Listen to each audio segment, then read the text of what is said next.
Welcome to Inside Sim Racing and our first look at the dirt wing sprint car here in iRacing around Williams Grove. Ta-da!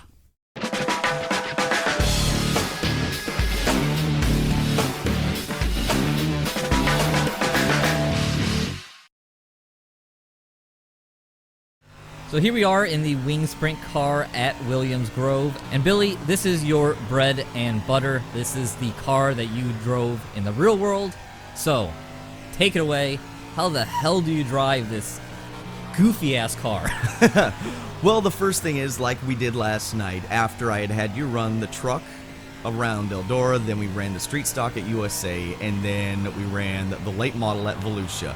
And those were, to me, all kind of steps to kind of get you prepared for running a dirt winged sprint car. That's because it probably drives unlike anything else in iRacing. With that big, funny, goofy-looking thing on the top, A, it's out of aluminum. B, it plays a major role in how the car handles around the corner. So what that does is it plants the car. The biggest misconception most people are going to have is, I need to pitch this car going into the corner, I need to get it super sideways. That is not how you drive a winged sprint car.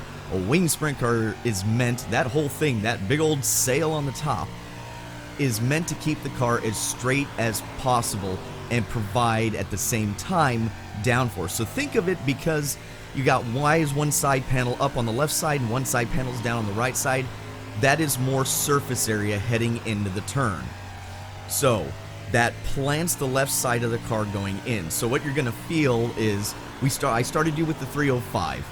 This kind of gives you the idea of, A, it makes you keep your momentum up because you don't have the horsepower to save you. B, Williams Grove is my favorite track out of all four of these, and it's probably the most difficult. It's one of the most notoriously difficult tracks in all of dirt track racing to get around because of the high speed down the straightaway. It's a half mile and it's paperclip.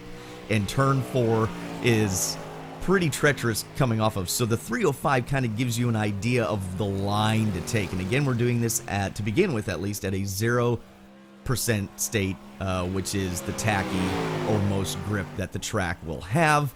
What did first you think about trying to get around with the 305 around Williams Grove? Well, before, you coached me up, I tried to drive the wing sprint car, and it was Spin City. Because I go into the corner, let off the gas, and whoop, there we go. So, as you told me, and I watched you, that you need to stay on the throttle, and then it's about dragging the brake. Yes. And once you do that, it makes, it's like a night and day thing. It makes so much more sense, because then it's a little more, kind of connects with something I've done in the past on pavement when it comes to dragging the brakes slightly, maybe running a big oval in a stock car and more like a qualifying setup where you're really not getting off the gas that much, and when you do, it upsets the car. Same thing here, is that except everything is exaggerated with that wing. So yeah, once I got the proper throttle and brake inputs down, it made a lot more sense, and I started having a really good time. Yeah, and to be clear, with the 305, you're not going to use much brake. No.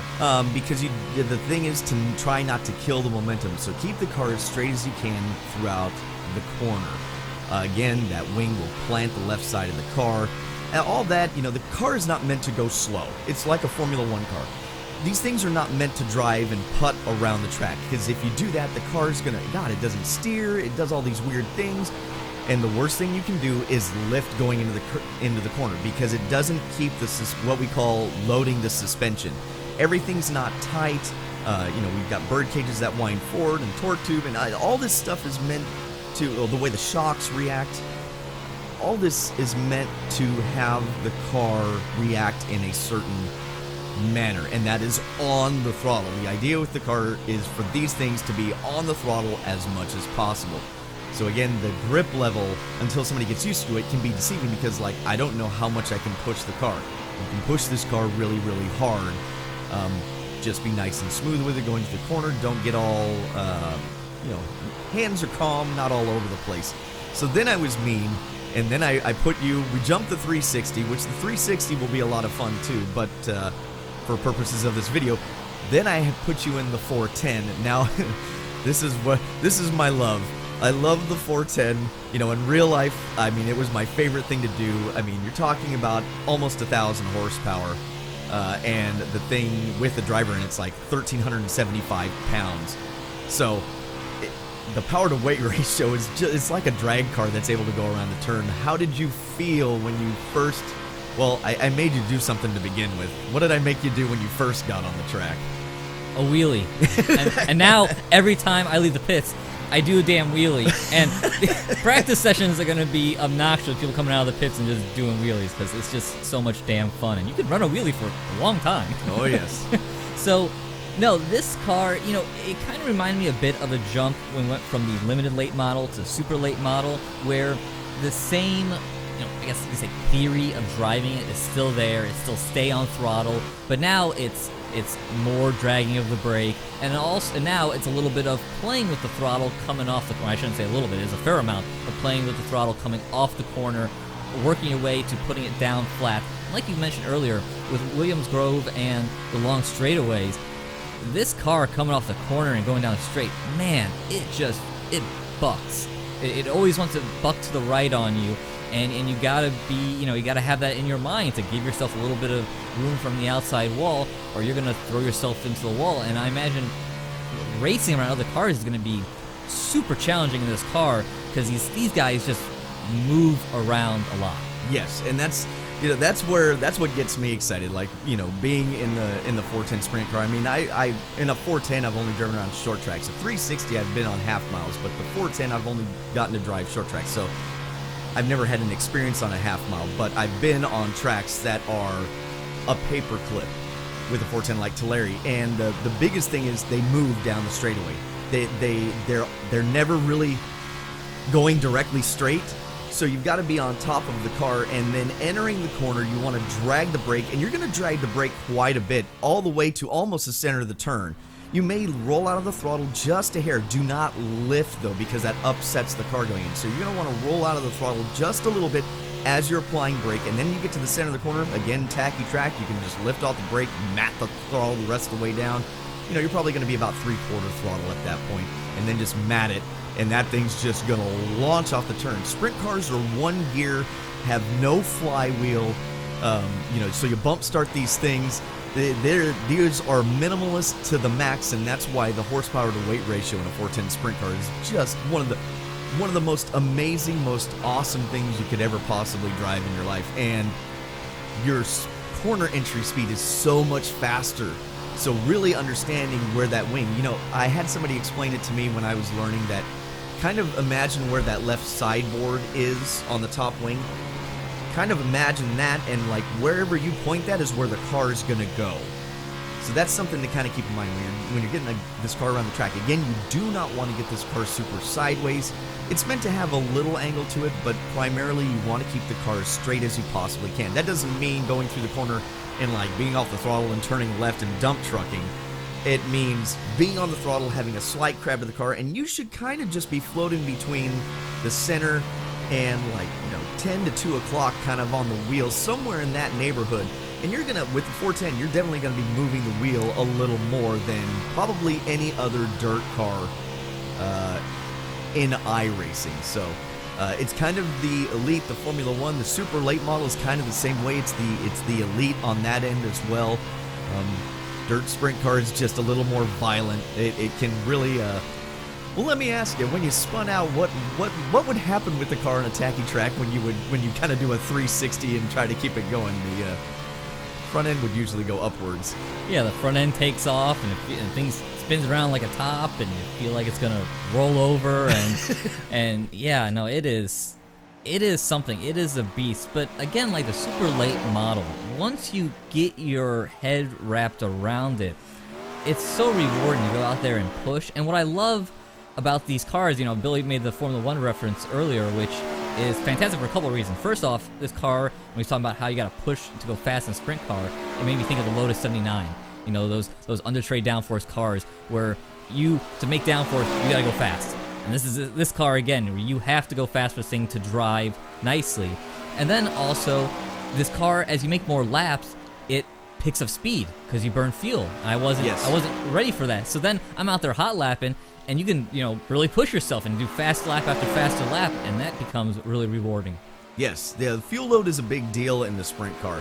So when you load the thing up, you can put 30 gallons into a tank. They're 28-gallon tanks, but you can typically pack 30 gallons in. So if you're doing like a full fuel load run, you're going to have some swing weight to the car entering the turn. You've got to compensate for that. Likewise, as you burn fuel off, the car gets lighter, reacts easier, faster, quicker, and you're going to turn better lap times in a tacky state. And then I was really mean. If we thought this was mean before, then it was really mean and put you on a dry track. So we put them out at about 75%, which has a good amount of the track is dry. There are some tacky spots towards the top of the turns. So how does he... I giggle a little bit just because I love this part. How does that compare to the tacky track and the total difference in driving style that you have to apply? Well, it's kind of funny because you kind of set me up because... been on tacky tracks with all these cars, been running the bottom lane, and then went to go and do that in this car, and oh god, on ice. Like, where did the grip go? And yeah, on a dry track, you just have to be. It almost transitions more towards what we were doing in the trucks, where you gotta be, more careful with the inputs. You don't. The car wants to snap around quicker going into the corner, and you gotta go and of course drag the brake, and you gotta be really careful with throttle input. So yeah, everything just becomes just a lot more sensitive. And then because I was running down the inside where it was now slick, that wasn't the fast way around until you showed me once the track dries out, you need to be moving up the track. Yeah, the biggest thing again is hunting for moisture on a dirt track. And so I'm not sure how this will play out yet because we've done some test races, but we haven't been where it's out in the wild and seeing how the track is going to progress. That's one of the biggest things is how the track is going to progress. And we really haven't talked about it in other videos because it's important, but what I feel like is, with the dirt late model, we touched on it. And then with the sprint car, especially at Williams Grove, there's such a difficult combination of car and track that it's going to require a lot more concentration, focus, and understanding of what the car is doing. Going into the dry with the sprint car, you're going to want to change the setup. So you're going to want to take stagger out of the car, and for most people, they're going to see at first when you go on a tacky track, there's going to be like 13 inches or so of stagger, and they're going to be like, I don't understand this. That is all because you have a solid rear axle. There is no diff in this car. There's nothing. What helps the car get around the turn is that top wing and how the suspension works.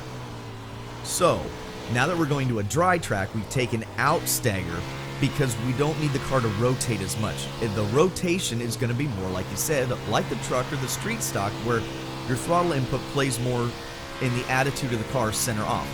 The hard part is dragging the brake and keeping the throttle on to keep the car loaded, to keep keeping the car in the wing and the tire on entry into the turn. If you don't hit it right, it's going to feel awful. It's either going to push or try to spin out. So finding that right balance. So then what I had to do is just drive in the dry part. And then what I had to do is hunt for moisture. And basically that was at the top of the track going into the turns. And it is a stark contrast going from that slick to all of a sudden you can feel the right rear grab the moisture. You're like, holy crap, what is this? And also, it's like a light bulb goes off. The thing is, you've got to get used to how much you can push it. You're still going to drag the brake heavily going into the turn, but allowing the car to, A, not to panic when you're up there because you're right next to the fence, but B, trusting the car to get around the corner. Yeah, no, it becomes, thinking back to my past experience with only, running on pavement, reminds me a bit of like running the stock cars around Darlington. I mean, the wall's right there, but you run up there because there's grip up there, and it is again, for how rewarding it was to run the bottom on a tacky track and really push the car. It was also very rewarding once I knew about it to find that there's a cushion up there on the top side of the track, and you really can feel your right tire you slide up almost like into it, and then it's like, aha, it connects, and then you're able to go and put that throttle and really drive off the corner. And it was a lot of fun. And at Williams Grove, going through 1 and 2, you can, it's awesome coming off 2. Like you can really 2 sweeps out. Yeah. So it's the corner geometry is a little different. So 2 kind of does a sweep out thing where you can really get in the throttle early. But then you get to turn 3 and 4, and 3 and 4, it's just it's very much like Darlington. 1 and 2 in Darlington, very fast. You can go and carry more speed and really get through there. And then 3 and 4 is the tight corners, and it's the same way here where you get into 3 and. I struggled getting through 3 and 4 because you had to try to figure out what exactly you do when the track's dry, because you got to be more careful getting in there, and then you try to get on throttle, and then coming off 4, I mean, you are really just on the edge. The cushion, the wall, it's all right there. The car trying to break free, trying to put the throttle down. Right. I mean, there's just a lot of stuff happening there, and you really got to keep your cool. Well, and you were trying some different stuff too. Once you kind of figured out, you were trying to like diamond the corner, and I was telling you, if you're going to diamond the corner, come off the cushion sooner, you have to start pedaling the car. In other words, start rolling out of the throttle, because when you hit the slick, it's going to light the tires up, and the car's going to try to head for the infield. So the key is, you don't have to be. I had the car set up pretty good for you, so that you could pretty much hold full throttle down the straightaway, but when it even gets more dry, you won't even be able to do that.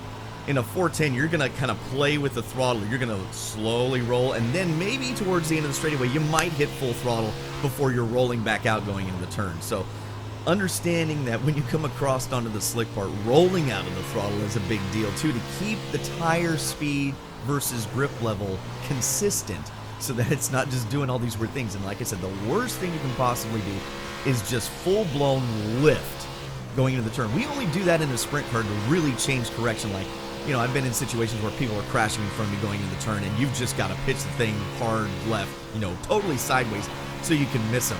That is not what you want to do with these cars. And that's not a non-wing car. It's not the street stock or the truck.